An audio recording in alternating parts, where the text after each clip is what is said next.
A black pilot boards her airline in uniform, ready to fly cross-country after years of flawless service, but within minutes, everything unravels. A crew member refuses to let her enter the cockpit, accusing her of impersonating a pilot. Passengers stare. Tension rises. But just 9 minutes later, that same crew member is suspended, the flight is grounded, and what the pilot reveals next about safety violations sends shockwaves through the entire aviation industry.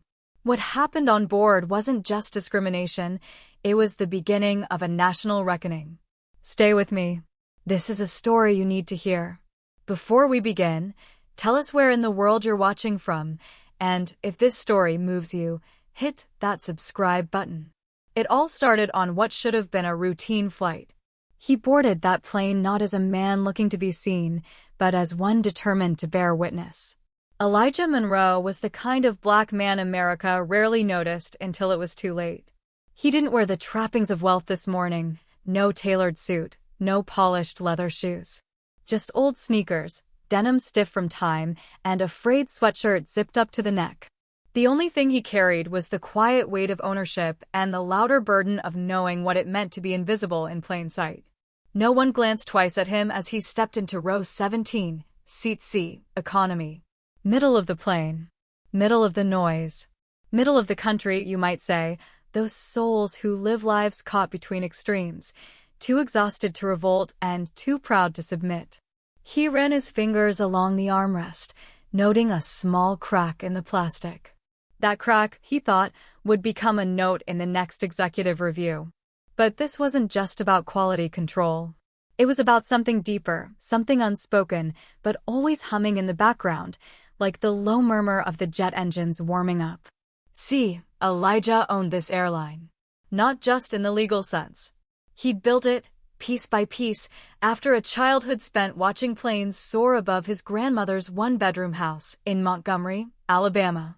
He had learned early what flight meant, not escape, but assertion. To fly was to say, I have the right to rise. But even after he rose, they never stopped checking his ticket. He sank into his seat and listened.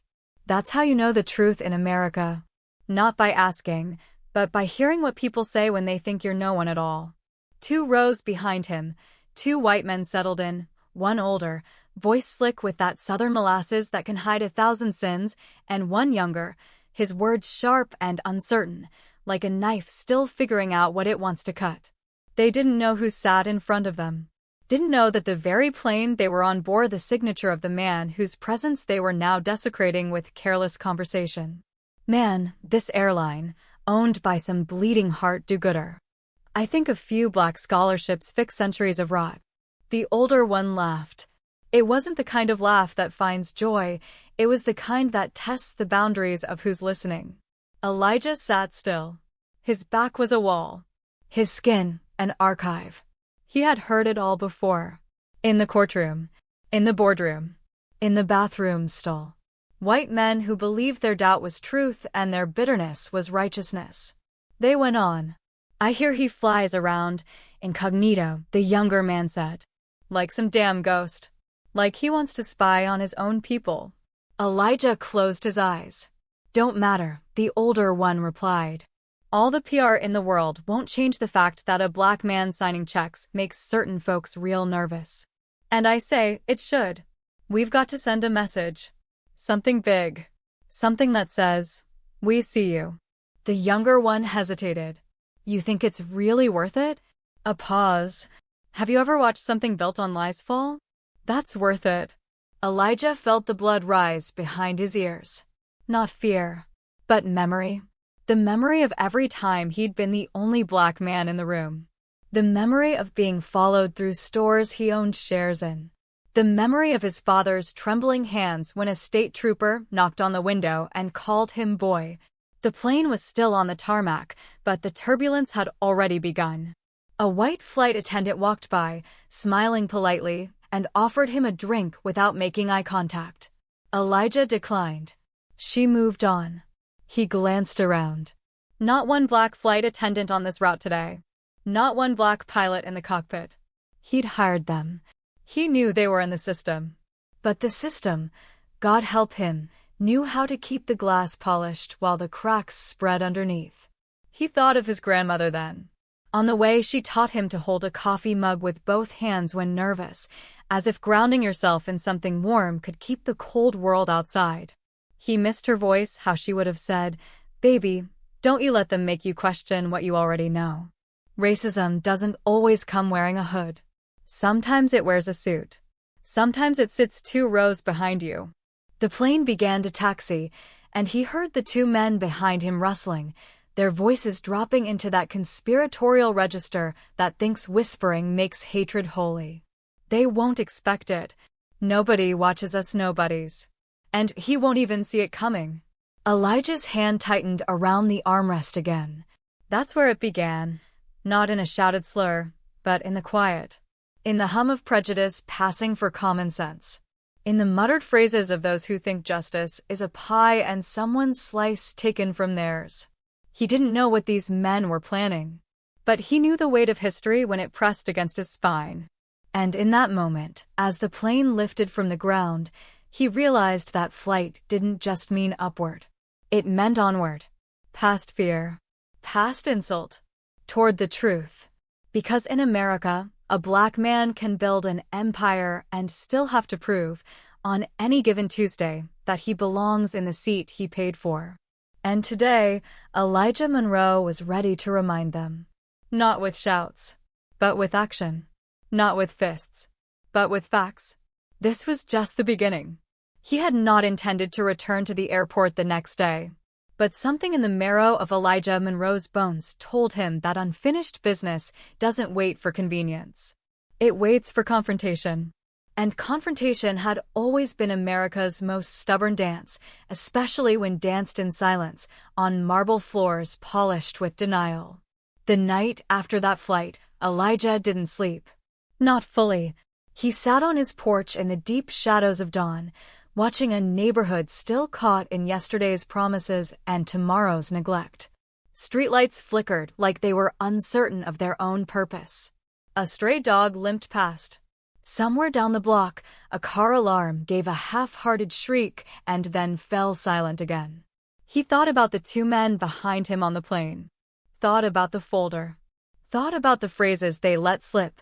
Send a message, he won't even see it coming. He didn't need to know the full plot to understand the feeling behind it. Because that feeling had a name. Resentment.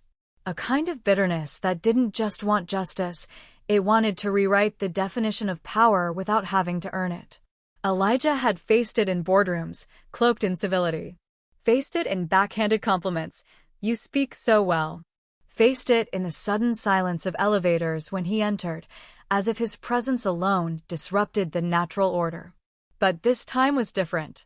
This time, it wasn't just microaggressions or icy glances.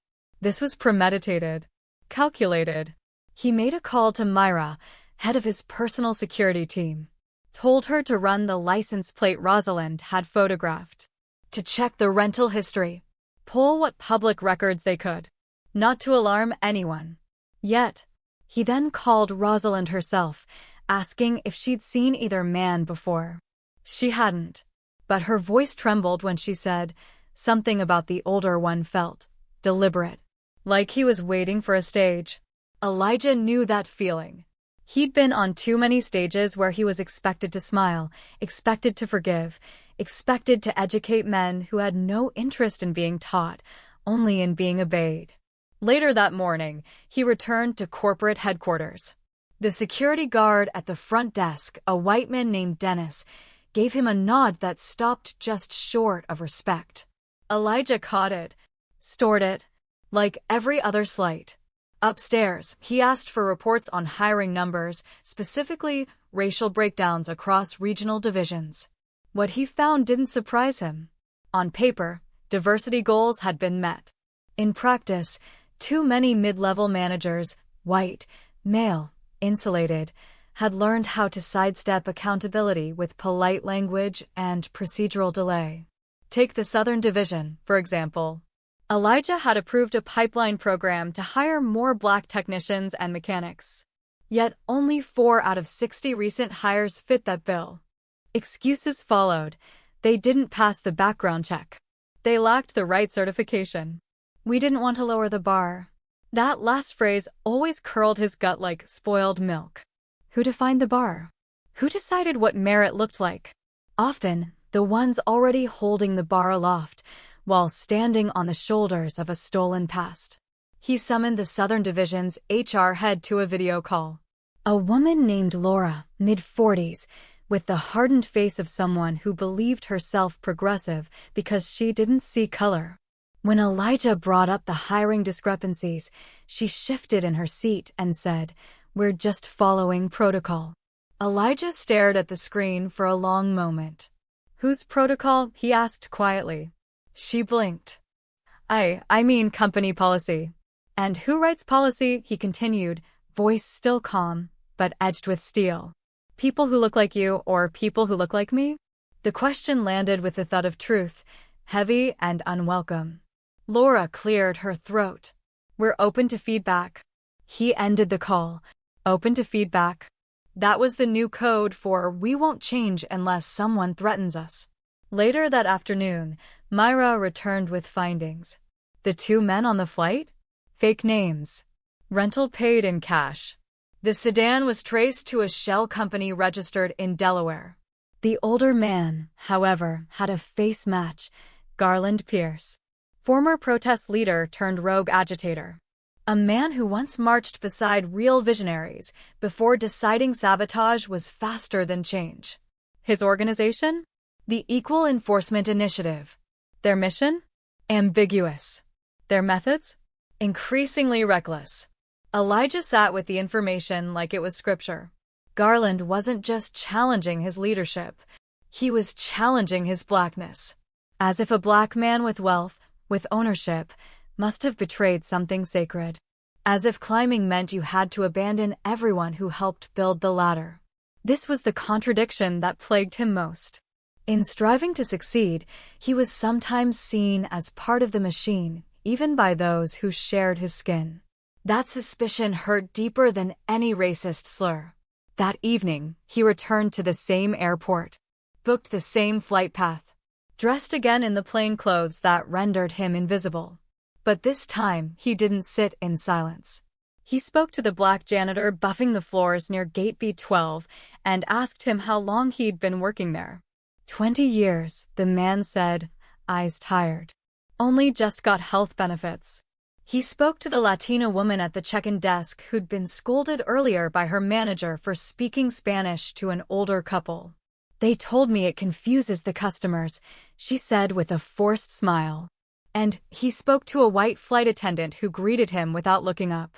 She asked, "Business or pleasure?"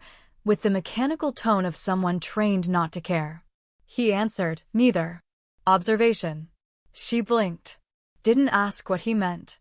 But he meant this: that racism doesn't always knock down your door with a burning cross. Sometimes it slips through your vents, wraps itself around your paycheck, your promotion, your ability to breathe comfortably in a room full of whiteness that thinks it's being neutral. And as Elijah Monroe boarded again, alone, silent, watching the world from the middle row, he knew this story wasn't heading for a gentle landing. The turbulence had only just begun. The next morning came heavy with heat, not from the sun, but from the weight of knowing. Elijah Monroe moved through the corridors of his own corporate headquarters like a man walking barefoot over glass, aware that every step demanded calculation, every smile held the possibility of betrayal, and every silence might be mistaken for compliance. He wasn't angry, not yet, but he had begun to feel that peculiar ache of a man who's been quietly told, in too many ways, that dignity has an expiration date if you don't guard it with both fists. He sat in the conference room early, before the others arrived, surrounded by photos of ribbon cuttings and glossy plaques for diversity awards that meant more to publicists than to the people who scrubbed toilets at midnight or refueled jets in the biting cold. On the wall hung a framed quote from one of the airline's earliest press campaigns, "We lift everyone." And below that, in smaller print, was the name of the marketing firm that wrote it. When the executives filtered in, mostly white, mostly middle-aged, mostly convinced of their own virtue, Elijah greeted them with polite nods. A few avoided his gaze. Not out of guilt, perhaps, but out of that all-too-familiar discomfort white men wear when they sense the weather of the room is about to change, and they've lost the forecast. "Let's talk about maintenance," one of them began. "Let's talk about fuel efficiency, training, cost projections." But Elijah cut in. Softly, "Let's tell the truth." Silence spread across the table like ink in water. "Because I've been on the flights. I've sat in the seats you folks call standard economy. I've eaten the meals your team labels sufficient. And I've heard things. I've seen things. There are cracks forming, some in the fuselage, yes, but most in the culture."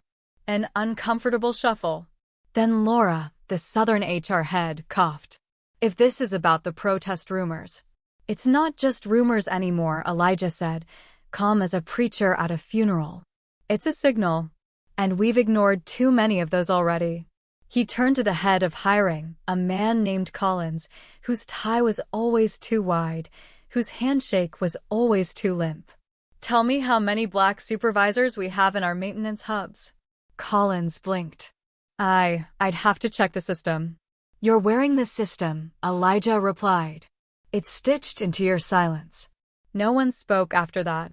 Because somewhere between performance reviews and strategic forecasts, they'd forgotten that Elijah hadn't been born in a boardroom.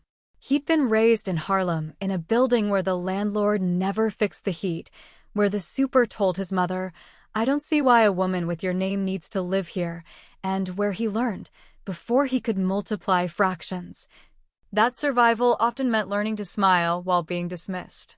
Now, with Garland Pierce's name surfacing again in internal security briefings and local news hinting at a possible demonstration at the main hangar, Elijah knew they weren't just facing a labor dispute. They were facing a reckoning. That afternoon, he paid a quiet visit to the training facility on the city's east side, a newer wing with polished floors, glass-walled classrooms, and posters showing smiling employees of every shade. It looked good on paper. It was photographed well. But the air told another story. He entered a simulation room where trainee pilots were rehearsing emergency landings. The room was mostly empty except for a young black woman seated at the controls, nervously rehearsing checklists. The instructor, a lean man with prematurely gray hair, barked, again, from the top. "You hesitated." The woman nodded, sweat forming at her temple. Elijah stood by the door, unnoticed. When she repeated the sequence, the instructor sighed. "See? That's the difference between textbook and instinct. You've got the textbook." After the session, Elijah introduced himself quietly. The woman's name was Keisha. She'd trained for 2 years, passed every written test, outperformed in simulators, but still had not been recommended for live co-pilot trials. "Do they tell you why?" he asked gently. "They say I need more polish," she answered. "More presence." Whatever that means. He knew what it meant. It meant she reminded them of someone they didn't want to see in that seat. She wasn't in the picture in the company brochure. She wasn't who they'd trust with the yoke in a storm. On his way out, Elijah walked past a hallway lined with portraits of past company leaders. All white. All smiling. All unknowingly whispering to every black employee, "This was never built for you." That evening, he sat with Myra again. Security had tracked Garland's group to a rented space in the industrial district. They'd begun handing out flyers accusing the airline of discrimination and planning something symbolic at the corporate campus. "They're not threatening violence," Myra said. "But they're threatening your name." Elijah nodded. "Which is what they always go after when they can't touch your soul." He looked out the window. The city's skyline was blurred by a gathering fog. "I'm not afraid of Garland," he said. "I'm afraid of the cracks we don't talk about, the ones inside. The kind you don't see on a performance report. The kind that split open when 2 black employees in different cities get passed over for the same position by the same white manager with a gut feeling. The kind that grows every time we plaster over prejudice with press releases." Myra was quiet for a moment. Then she asked, "What are you going to do?" Elijah turned to her. Bring them in. Garland. His people. Bring them to the table. Not because I owe them anything, but because this airline can't fly on hollow words and polished surfaces. If we say we lift everyone, we better mean it. The day Garland Pierce walked into the lobby of Elijah Monroe's airline headquarters was the day civility came wearing steel-toed boots. He didn't need a weapon. His weapon was his presence, calm, sharp, and echoing with the kind of pain that time doesn't erase, only teaches you how to carry. He came not with a press badge or polite invitation, but with a weathered file of accusations, a look of conviction, and a younger man trailing behind him, eyes heavy with uncertainty. They didn't make it past the front desk. Security was already briefed. But Garland didn't come to break rules. He came to expose the ones written in invisible ink. "You can tell Monroe I've got papers he needs to see," Garland said, his voice flat like old concrete. "He knows what they're about. Tell him I'm not here for show. I'm here for the truth." The receptionist, a young white woman with a rehearsed smile, tightened. Her eyes darted toward the guard standing 5 feet away. "Sir, do you have an appointment?" Garland gave her the kind of look black men learn early. The one that says, "I know this dance, and I've heard this song, and I still walked through the door." The security guard stepped forward. "You'll need to leave, sir. Or we'll call the police." Behind Garland, the young man, Malik, shifted his weight. Elijah, watching from the second-floor mezzanine above, clenched his jaw. He could hear it all. He could see it all. It was the same play being performed with different actors, suspicion first, reason second. And he knew right then that if he didn't come down, if he didn't interrupt the script, it would end the same way it always had. He descended the stairs without a word, his loafers silent against the polished floor, and motioned with his hand. "Let them through." Security hesitated.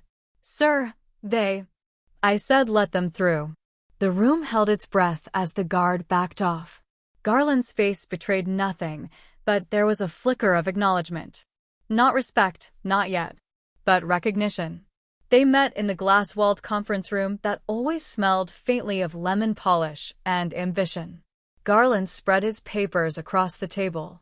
Elijah saw charts, photos, testimony, some skewed, some outdated, some damning. "I know what your people say," Garland said. "I've heard the speeches, seen the scholarships, read the press. But while you polish your image, our neighborhoods rot." Elijah didn't argue. He didn't deflect. Instead, he asked, "Why my airline?" Garland leaned back, folding his arms. "Because you claim to care. Because you look like us.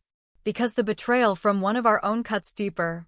Outside the window, the tarmac shimmered in the midday heat. Planes taxied. Workers loaded baggage. A jet lifted off, its shadow sweeping briefly over the glass.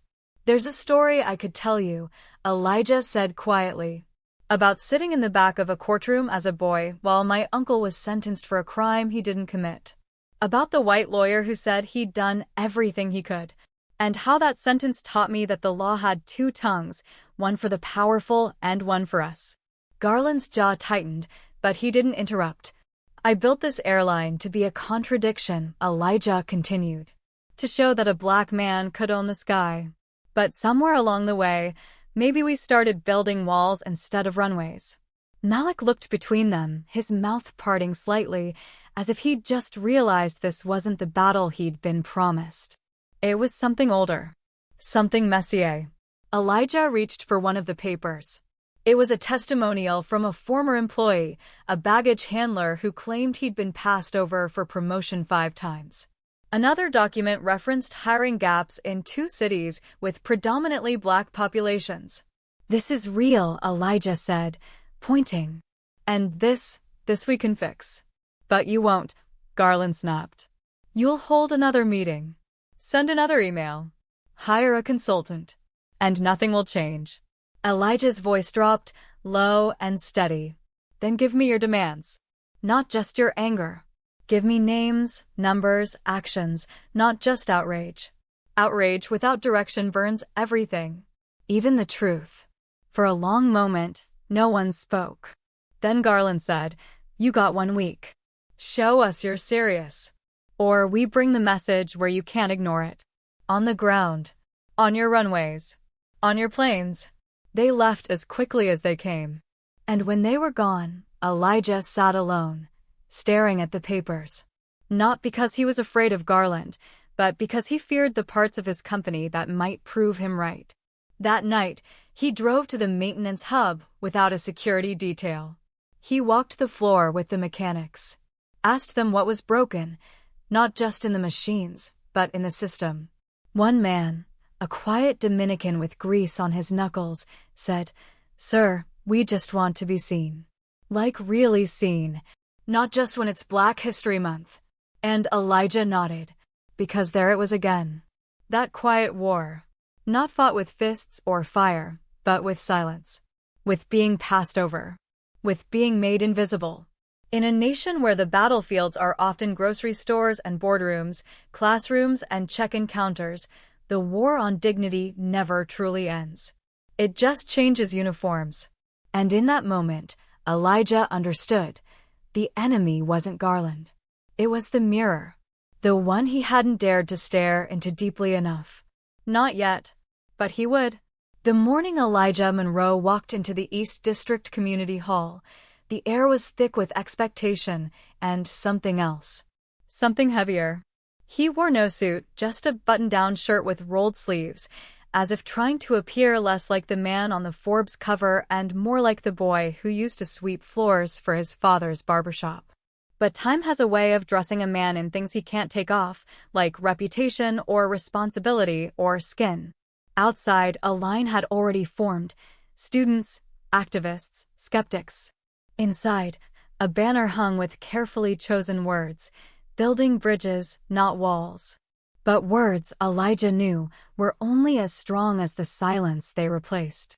He had promised this forum, an open meeting with community leaders, HR officers, and the public, to address the allegations that had been hurled not just at him, but at his legacy.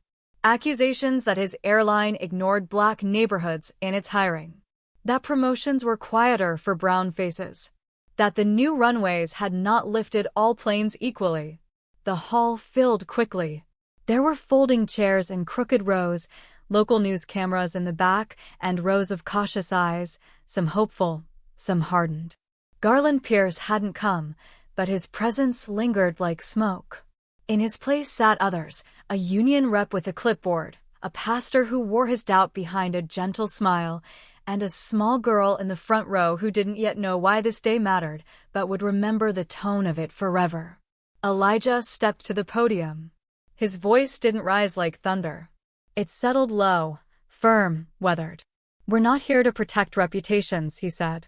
"We're here to uncover what's broken, because dignity, when denied long enough, finds other ways to speak." The HR director presented statistics. Colorful charts. Words like equity and inclusivity. A Black engineer stood and talked about her promotions. A white supervisor claimed that hiring was based on merit, nothing else. Then came the voices that hadn't been on any program. A man in the back stood, broad-shouldered, eyes rimmed red. "I applied 3 times," he said. "Got the interviews. Did everything right. Each time, I saw someone less qualified walk through that door with lighter skin and walk out with the job." A woman with graying hair, wearing a janitor's badge from the airline's Miami office, spoke next. "They smile when I clock in. But when I spoke up about harassment, suddenly nobody could hear me." The room shifted. The silence after each testimony wasn't just polite. It was the kind of silence that clings. The kind that comes when truths long buried begin to surface. Elijah didn't interrupt. He didn't rush to defend. He sat and listened, his knuckles tight around a pen he didn't use. Each voice was a reckoning, and each silence that followed was a reminder of how often these stories had been told into the void. Then came Malik. He hadn't spoken since the confrontation outside the headquarters, hadn't been seen in meetings or in protests. But now he stood, young, uncertain, but resolute. "I believed Garland," he said. "I still do, mostly. But I also see something happening here I didn't expect. A man listening. A room listening. Maybe that's not enough. But it's more than I've seen from anyone else with money and power. He turned to Elijah. You say you built this company for us. Then prove it. Not with banners, not with ads. With paychecks. With promotions. With change policies that don't ask us to wait another decade. Elijah stood slowly. He could feel the weight of every eye, every doubt. He felt the ghosts of promises that never reached the ground. But he also felt the pull of something larger, the quiet prayer that maybe, just maybe, something real could change. I won't defend what I haven't lived, he said. If you've been overlooked, I believe you. If you've been silenced, I hear you. And if you want this company to be better, then I need your help to build it right. The applause that followed wasn't loud, but it was real. And for the first time in weeks, Elijah didn't feel alone at the helm. That night, back in his office, he reviewed every hiring report, every complaint, every pay disparity flagged by his staff. Not to spin them, but to face them. Because the war against racism in America wasn't always waged in the streets. Sometimes it sat quietly in payroll spreadsheets, in overlooked applications, in polite boardroom shrugs. And that was the battlefield Elijah Monroe was ready to enter next. There are truths in America so deeply buried beneath civility that when they finally rise, they do so not as thunder but as tremors, barely perceptible, but capable of toppling even the steadiest foundations. Elijah Monroe, despite his billions, despite his Harvard suits and glass-windowed boardrooms, now walked on such trembling ground. It began with a letter. Not from a lawyer or executive, but from an older flight attendant named Ruthann Briggs. She'd been with the airline for 31 years, had survived 3 mergers, 2 bankruptcies, and the kind of subtle indignities that never made headlines but bruised the soul. The letter was short, typed on yellowing paper, folded in thirds, and delivered by hand. Mr. Monroe, it read, if you truly mean to fix what's wrong, you'll stop asking questions that fit in a spreadsheet. Start listening to the spaces in the hallway. To the lunchroom tables where brown folks sit on one end and white folks on the other, not because they hate each other, but because no one ever told them they could sit together. That letter sat on his desk for hours before he touched it again. He stared at it between Zoom meetings and internal memos. He read it again after the sun had fallen below the city's towers and the only light in his office was the slow blink of the screensaver. He thought of Ruthann's hands, what they'd held, carried, cleaned, and wondered how many stories like hers had gone unread. That week, he ordered a quiet audit, not the kind that made headlines, but the kind that looked at bathrooms and break rooms, at shift assignments and overtime approvals. What came back wasn't illegal, but it was clear. Black and brown staff worked more overnight shifts. Their promotion timelines were longer. Their complaints were more likely to be under review months after submission. In emails, in meeting minutes, in memos, nothing shouted racism. But everything whispered about it. He met with his head of HR, a white man named Daniel who'd risen fast through the ranks. Daniel defended the numbers. We've done everything by the book, he said. Elijah looked at him. Then maybe the book's wrong. That conversation, like so many in America, didn't end in agreement. It ended in the kind of silence that follows a wound before the blood shows. The next confrontation came at a training center in Houston, where a group of maintenance trainees, all young, mostly black, approached him during a surprise visit. One of them, a soft-spoken man named Jared, asked a question that cut deeper than any data. Sir, how do we know we're not just a diversity checkmark? That we won't be let go the moment the spotlight moves somewhere else. Elijah had no rehearsed answer. Just a pause. And then honesty. You don't, he said. But I hope you'll help make sure we build something that makes it impossible. Jared nodded, not with agreement, but with the cautious hope of a man who's been disappointed enough to recognize sincerity, but still keeps one hand on the door. The media caught wind of the internal reviews. One newspaper ran a headline, Elijah Monroe faces racial reckoning in his own ranks. The pundits debated whether his reforms were real or performative.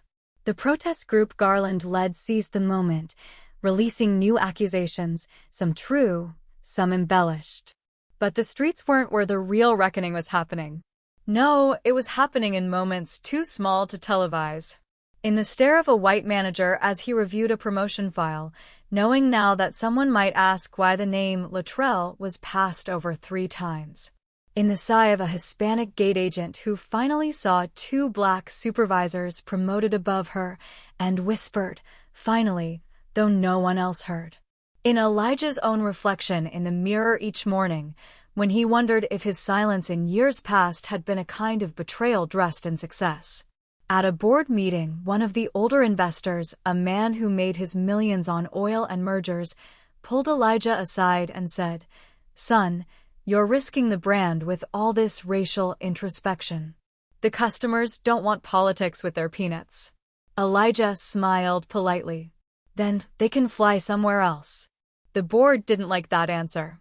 The shareholders grumbled. But the employees, the ones who'd been watching, noticed. Change doesn't come like a parade. It comes like a crack in the wall. Quiet. Relentless. In one town, an anonymous letter showed up in the employee suggestion box. For the first time in 18 years, it read, "Someone asked me how I'm really doing. Not just if I'm done with the mop."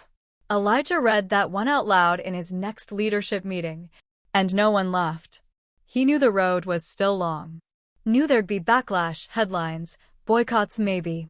But he also knew something deeper, that progress wasn't a campaign or a quota.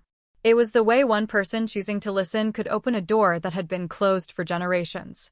As he left the building that night, the doorman, a man named Clyde who'd worked there longer than Elijah had owned it, nodded and said, "Keep going, sir. Don't let put it back in the dark." Elijah nodded back, the weight of Clyde's words pressing deeper than the steps he walked. Because the truth was this, the fight wasn't just on the outside anymore. It was in the bones of the system. In the blood memory of silence. And in the heart of a man who once thought owning an airline was power, until he realized power meant changing what flew above and what crawled beneath. The days had begun to thicken like southern heat, slow and heavy with memory. Elijah Monroe, a man who once floated above scrutiny in first-class cabins and velvet-draped boardrooms, now found himself submerged in the deep, murky waters of truth, not the kind that shows up in shareholder meetings or in glossy annual reports, but the kind that speaks in side eyes and long silences, in the pause before a name is called, in the shadow that follows a black boy in a white hallway. It began again, this time not in headlines or protests, but in the break room of a regional dispatch center in Charlotte. A maintenance worker named Dushan was eating alone.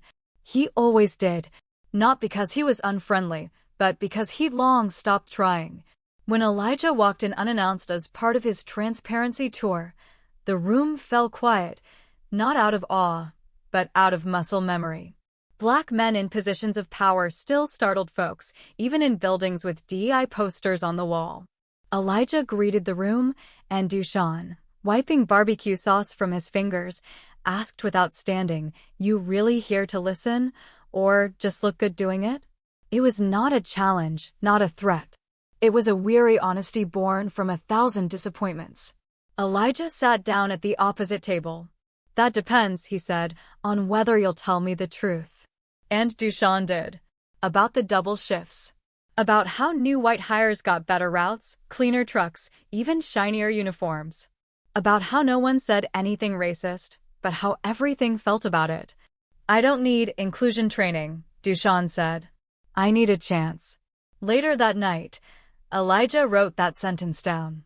Taped it to his mirror. In another part of the country, Seattle this time, a young black woman named Keisha was quietly let go from her customer service role. Her file said performance issues. Her manager said not a good fit. But her colleagues, white and underqualified, stayed on after making the same mistakes. Elijah only heard about it because a union rep mentioned it in passing, then lowered her voice and said, "But between you and me, she never stood a chance here." They just smiled until she left. He ordered a re-review of all terminations in the past year. The findings disturbed him. A pattern emerged, not blatant, not prosecutable, but unmistakable. Black and brown employees were more likely to be written up, less likely to be mentored, and least likely to be rehired. Still, the board grumbled. They called it optics. They called it culture fit. But Elijah had learned something from the old men who used to run pool halls in Harlem and read Baldwin between hands of bidwhist. If the story's always the same, the silence is part of the plot. Meanwhile, Garland, the protester who once screamed through bullhorns and threatened the company's public image, had gone quieter, but his influence lingered. He no longer marched, but he posted, and those posts were growing louder. Screenshots of old HR emails. Leaked footage of tense meetings. A story about a black pilot overlooked for promotion which rippled through the aviation world like a second wind in a storm. But what caught Elijah off guard was not Garland, it was the betrayal from within. An anonymous letter arrived at corporate headquarters. 3 pages. Typed. No signature. You say you're fixing things, but your people still get punished for telling the truth. We report discrimination and get reassigned. We ask for support and get labeled difficult. You wear black skin, Mr. Monroe, but the system you run still bleeds white. Elijah read it twice. Then again. He didn't sleep that night. Because that's the truth no press release ever touched. That in a country built on contradiction, even black power can become a tool of white preservation if it isn't watched. If it isn't reimagined. He thought of his grandfather, a Pullman porter who never looked a white man in the eye too long, and of his granddaughter, who now asked why the flight crews in her coloring books were always blonde. At the next executive roundtable, Elijah sat down at the head and said nothing for a long moment. The room fidgeted. His silence was a scalpel. Then he said, "We're not going to fix racism with another memo. We have to dismantle the parts of our culture that protect it." One VP, a woman who'd been loyal for years, spoke up. "You mean punish people for not being woke?" He looked at her. "I mean stop pretending this company is neutral. We're either perpetuating harm or we're undoing it. There's no middle seat." That afternoon, he walked through a hangar in Dallas and saw 2 black engineers working beneath the wing of a grounded plane. Their precision. Their quiet. Their excellence. And yet, one of them flinched when he approached. "Sorry, sir," the younger one said. "Didn't know you were watching." Elijah crouched beside him, placing a hand on the plane's cold metal. "I'm not here to catch you doing wrong," he said. "I'm here to make sure you don't have to be twice as good to be seen at all." That night, Elijah spoke at a closed-door town hall for employees. The oldest among them sat in the back, former baggage handlers, now supervisors. Mostly black. Mostly silent. He looked into their faces and said, "If I haven't earned your trust yet, that's my burden, not yours." One man stood. Charles, 68, a Vietnam vet and lifelong airline man. "Son," Charles said, his voice thick with history, "you want to change something? Then don't just fix the rules. Fix the rooms. Too many decisions were made where we ain't never been invited. Because racism in America rarely announces itself. It just waits, quiet, polite, wearing a tie, and hopes you'll get tired of fighting before it runs out of time." Elijah wasn't tired. Not yet. He had just begun to listen in the key of truth. And the music, though bitter, was beautiful. It did not end with applause. Justice never does. Not the real kind. Not the kind earned in silence, under pressure, behind closed doors where power shifts without ever announcing itself. Elijah Monroe knew this now, not just in theory, but in his marrow.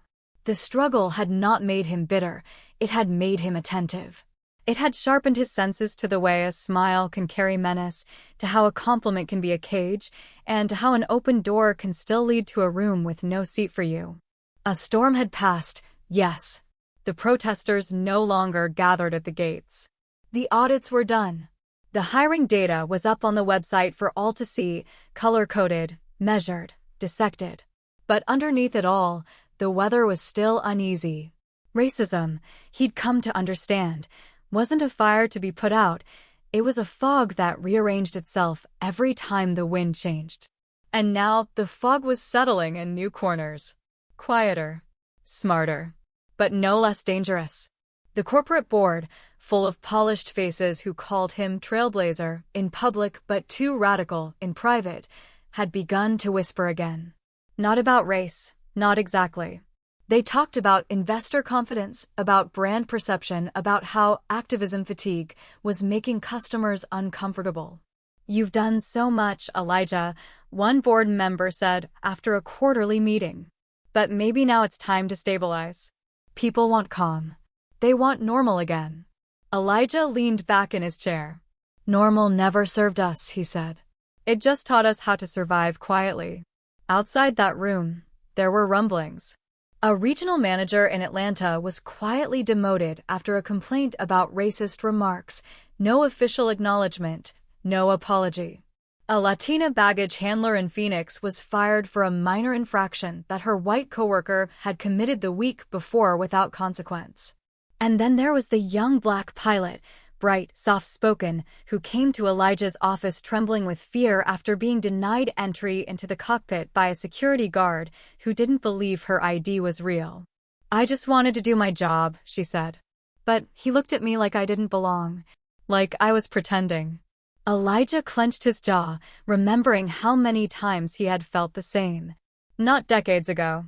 Yesterday. He took the incident to the press, not out of vengeance, but visibility. He named the pattern. He said the words systemic bias out loud in an interview. He said, "We cannot fly safe skies if our people must constantly prove they deserve to be in the air." It was not a popular statement. The backlash came swift and slick. Opinion columns labeled him divisive. A talk show host called him a dangerous mix of CEO and social warrior. Anonymous emails poured in. One simply read, "Stay in your lane." But Elijah had learned something from Baldwin, from history, from Harlem, from his grandmother who cleaned houses so he could sit in rooms that would rather not have him there. Staying in your lane means staying in place. And that's not what freedom looks like. So he refused to sit still. He launched a scholarship fund, not just for pilots, but for aviation mechanics, dispatchers, and gate agents from overlooked zip codes. He opened a confidential reporting system for discrimination claims, run by an external firm. He even partnered with a community college to create a pipeline from the neighborhoods most affected by redlining straight into the airline's corporate structure. People called it excessive. Politics. Overcorrecting. He called it balance. And still, there was pushback. Not loud, but layered. A promising black intern left after 6 months, citing fit issues. An HR executive complained that DI initiatives were now taking too much of the budget. One VP even had the gall to say, "If we keep focusing on race, it'll create resentment among the majority." Elijah looked him in the eye and said, "That resentment was already there. We just stopped pretending not to see it." Then came the moment that would test him more than anything else. A video surfaced. Grainy footage from a break room in the Miami hub. 2 supervisors, both white, joke about how the woke pilot probably gets upgrades just for being black. They laughed. One mimicked a swagger. The other whispered the N-word and said, "But don't worry, he's a credit to his race." The pilot in question was Jamal Green, a man who had clocked more safe hours in the air than anyone else in his class. Elijah watched the video in silence. When it ended, he sat in the dark for a long time. He knew what the board would want: quiet discipline, internal memos, a press release full of phrases like zero tolerance and commitment to diversity. But he had had enough of symbols. So he held a press conference. He stood before cameras and said, "This airline was built on principles of safety, excellence, and dignity. And you cannot have dignity where racism hides behind closed doors. So today, I am not just condemning this video. I am confronting the culture that allowed it to exist." He announced a full equity audit of leadership. He suspended the supervisors and made the footage public.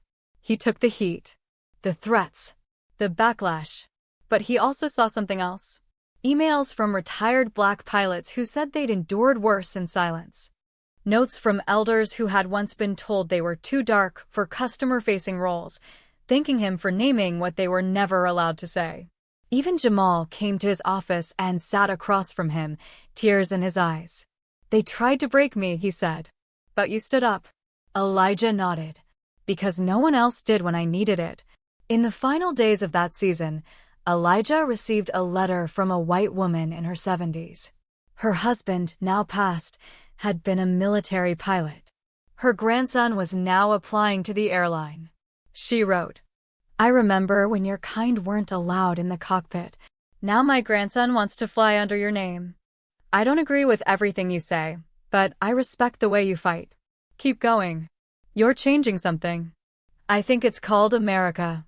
Elijah folded the letter and placed it beside Baldwin's The Fire next time on his shelf.